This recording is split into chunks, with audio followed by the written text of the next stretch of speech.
Hi everyone, welcome back to Lifting the Lamp. I'm Frater Eleftheria, and today's video is going to be about the unconscious.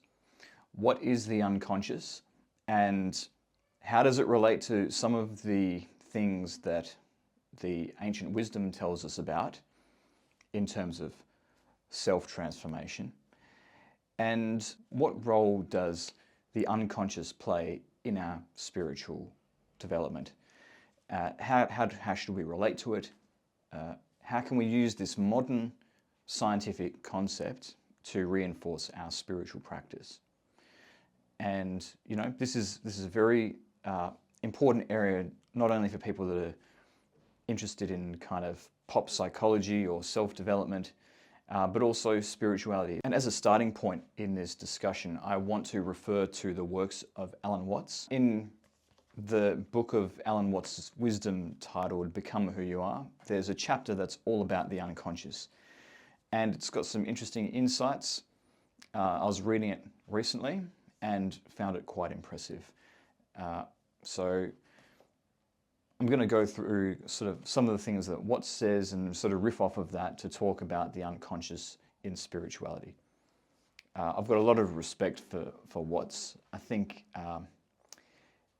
out of all the kind of modern spiritual teachers, he's probably one of the few that I really think has done the work and has actually got to a point of quite masterful spiritual development. A lot of these modern teachers, they put themselves out as this important light worker. It's all sort of coming from the ego. Whereas Watts, you can just tell by looking at him in his later years, the videos of him, he's not interested in money or power or fame or anything like that, or getting attention from people or feeding his pride.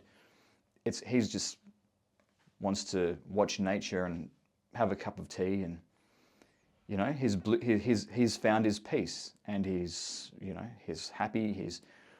He's very chill. He just a bit playful like a child. And when you see a person like that, you know that they've got quite far spiritually, and they're not all talk. They've been doing the work. So a lot of respect for Watts. He's studied the classic kind of mystical traditions and has some really good insights, including into the unconscious. So I guess the starting point when Watts is talking about the unconscious is talking about how it comes from modern psychology, and how, even though this idea comes from psychology, it has been appropriated in modern spirituality as well. And Watts is not the only modern spiritual practitioner or spiritual teacher who uses ideas from psychology to describe the spiritual inner work. Gurdjieff refers to a lot of psychology and psychological transformations in his Fourth Way school. The kind of Western esoteric modern Gnostic school that was influenced by Gurdjieff talks a lot about psychology when they're talking about the work on oneself. So Watts is not unique in that regard.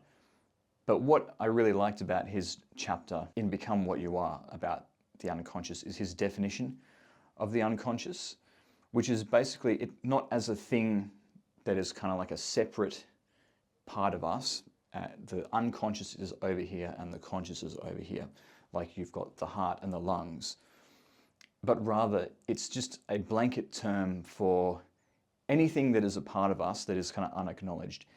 Any part of us that is unknown to us. It's not necessarily a wholly good or wholly bad thing either. It's just the unknown. And so if you take the maxim of the ancient Greeks, know thyself, which forms the basis of a lot of Western mystery schools, and is related to the idea of personal gnosis as the path to salvation, gnosis being self-knowledge, then if you apply that to the unconscious, in the journey to know ourselves, it's really the journey to unpack everything that is in the unconscious and bring it into the conscious. And Alan Watts argues that the idea of the unconscious is not a new one, that the kind of mystics of the past understood exactly the same thing, that there are certain parts of us that are unknown, which we need to face, but are described in terms of gods and demons, as he puts it. And I've spoken about angels and demons before on this channel, and how they represent an inner psychological aspect of us as much as an external force of nature. And what's again in this chapter sort of has the same idea of what angels and demons are, or gods and demons as he calls them, but his way of articulating it is quite elegant and short compared to the way that I've phrased it on this channel when talking about what are angels and demons. So I would highly recommend that you check that out. But the idea is that we have to master the external manifestations of certain forces by first mastering it within. He alludes to the path of initiation, where we face different gods and demons at different times, and that represents unpacking the unconscious.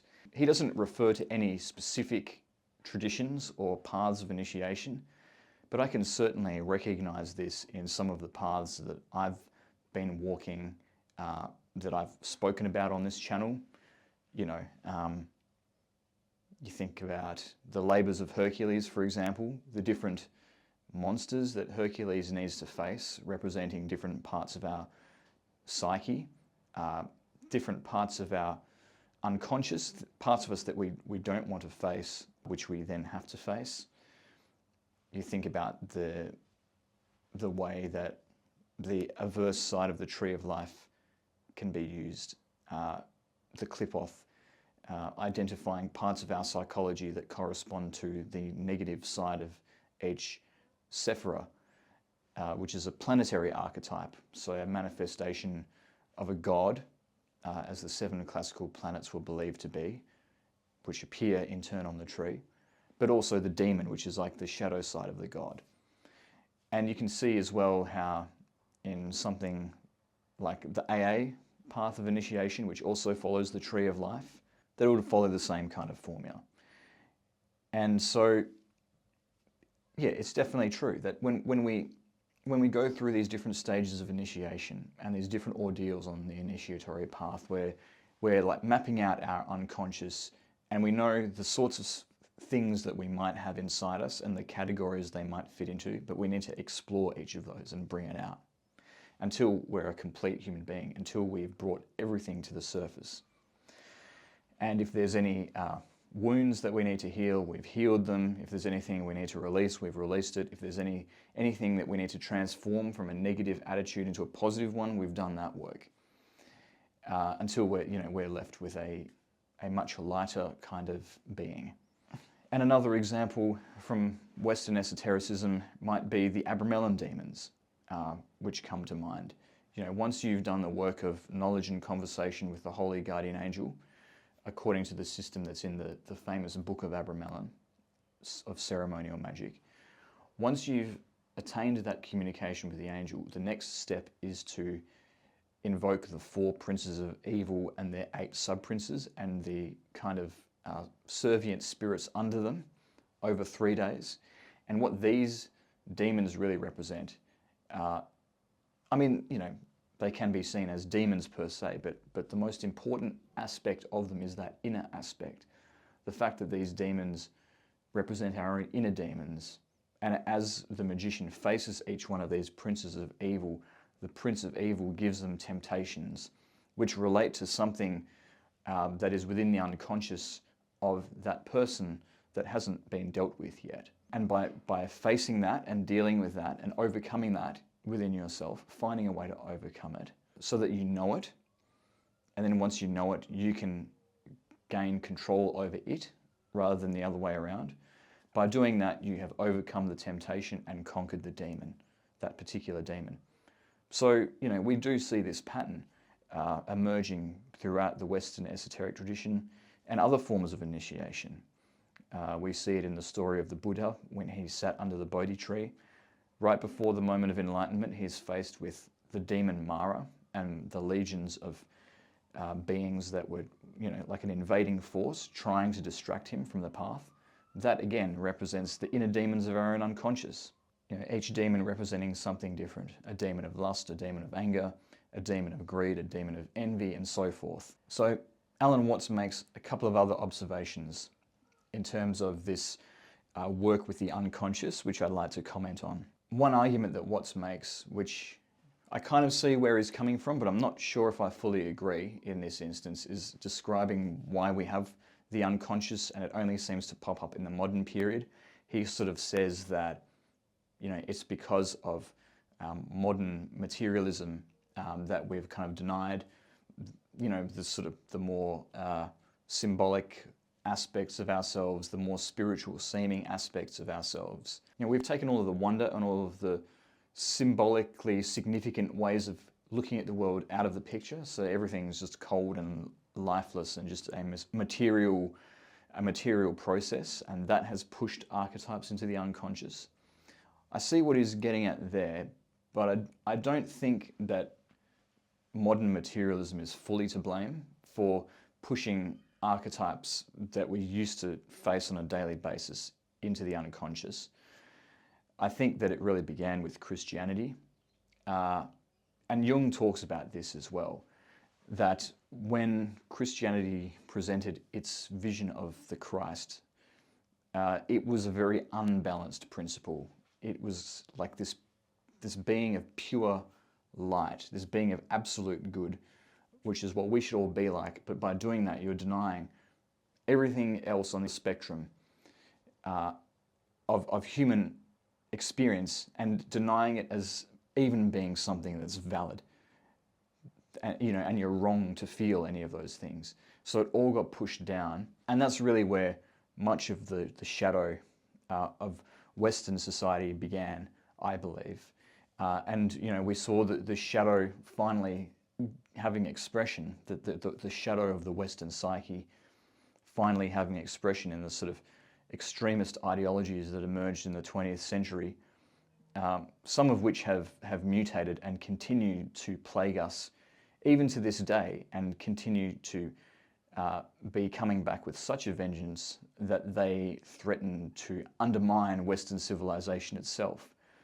So there was a heavy cost for repressing the shadow of the West, the Western collective unconscious, for so long. And you can argue that the materialistic sciences and the way that they so ruthlessly want to cut down anything that seems like a superstitious belief can be traced back to Christianity, because Christianity was all about getting rid of the old superstitious beliefs of paganism and toppling the idols and toppling the standing stones that served as a symbol of other gods, and having an idea of God that was more abstract, and more sophisticated. They can both be seen as continuations of the same thing, really. But by having that kind of a exclusivist belief system and an absolutist totalizing belief system, the price of that is pushing a lot of stuff under the surface and trying to eliminate it, but it's a part of us and it's integral to us, so it can't ever really be eliminated, just frustrated. And then it comes to the surface at some point, and then we have to deal with it. And so it's better to deal with it sooner rather than later, and it's better to deal with it intentionally rather than waiting for something to explode. And that's the point of shadow work. And I've recently done a video on shadow work on this channel. I'll link it in the description below. And the final thing that I want to comment on is sort of like what's the strategy for dealing with the so-called gods and demons of our unconscious once we are faced with them. There's a few different words that he uses. He talks about overcoming them, but in terms of how these gods and demons are overcome, he talks about learning to live with them, and he talks about coming to terms with them so that you can ignore them.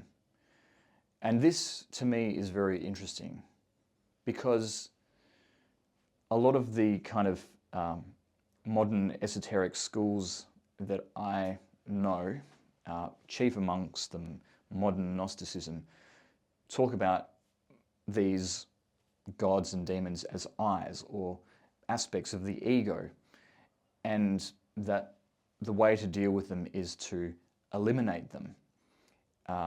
You know, like the idea of the red demons of Set in Gnosticism, which must be destroyed.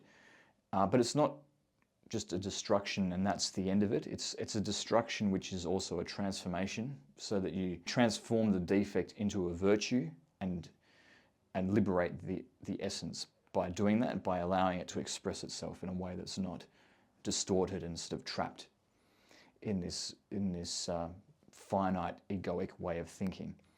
And so that's one idea, but it is still ultimately about destroying the ego, even if it's to transform it. Whereas what seems to be talking about is just managing it and overcoming it, gaining mastery over it, but kind of never really getting rid of it. And this is quite interesting to me, because as far as I'm concerned, the jury is still out on how we're supposed to deal with the ego. I've come to the conclusion that the ego is a problem and it does need to be dealt with. And it can't be suppressed, it cannot be destroyed, it can be transformed. But is it possible to transform more and more of the ego until there's no ego left? Or are the kind of so-called egoic impulses that we have always going to be part of us and something that we need to manage? You can say that there's a bad habit that's related to anger that you have, and you can transform that so that you see the value in being patient instead of angry in that situation, and then you integrate that into yourself and adopt a new habit. But can you ever really get rid of anger? Can you ever really stop yourself from getting angry? Or is that just a natural part of the human condition? You can train yourself to not be lustful, but can you really stop the arising of the sensations that lead to lust? Probably not, unless you take some very drastic measures. So there may be some truth to this idea that something, at least of the seed of egoic consciousness, will always be with us, and it's just something that we need to manage. But, you know, this is still something that I'm exploring. If I decide that I've found the answer and satisfied myself, that's one or the other, I'll be sure to make a video on that. But in my own work on the ego and work on the unconscious and shadow work, what I have found is that whatever I find inside me, it gets me nowhere to judge that part of me. I need to meet it with love and understanding, and then find another place for that part of myself. And what's, again, seems to be in agreement with me. He says that whatever we face within our unconscious, whatever gods and demons we face, we need to meet them with love, which he equates with the modern idea of acceptance, rather than a lovingness in another sense. So that's my comments on Alan Watts's insights into the unconscious, and some of my own thoughts around the unconscious and how we can deal with that were kind of inspired by me thinking about the way that Watts phrases this important part of the spiritual path and the different aspects of that. So I hope you enjoyed this video. If you did, please leave a like, subscribe to this channel to support my work, and if you want to support me further, please hit join and thanks down below. But thank you again for listening, and I'll see you next time.